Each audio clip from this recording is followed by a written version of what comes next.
Craig Foster is somebody who you're going to hear a lot more about in the next few years. Now, apart from being a Socceroo, commentator on SBS for a long period of time, the man who brought racism ends here, street signs to your place. He's also the New South Wales nominee for Australian of the Year. He's also the new head of the Australian Republican movement. He was on with Chris Kenny today. My position is that this is a movement for all Australians.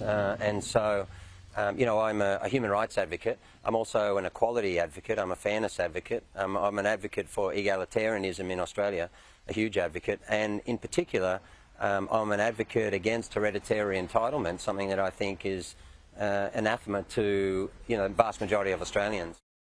He's like the ultimate version of Twitter, right? And people love him for it. He'll end up being a senator somewhere, so he'll be in your life for a long period of time. But the change he's making to the Australian Republican movement is not getting rid of their stupid idea of 11 people being nominated for president in a contentious election to eventually become president. No, the big early reform is there'll be a boys' school captain and a girls' school captain. Apparently there will be also a female co-chair of the movement.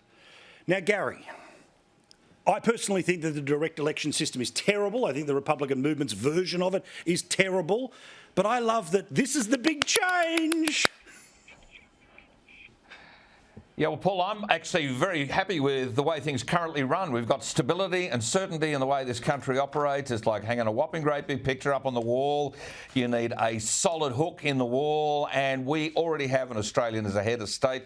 We are already a constitutional monarchy stroke, in brackets, republic. We are already that. We make our own decisions. Our head of state is the Governor-General. We just have one little thread back into a system which inspires us and, in fact, informs us about how to make Australia work. So this whole thing is woke because the whole woke movement want to change everything.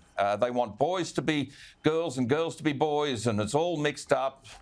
Sorry about that, Ray Davies. But the old Kinks song is becoming real, Paul, and this is just another example of this woke going broke thing as far as I'm concerned.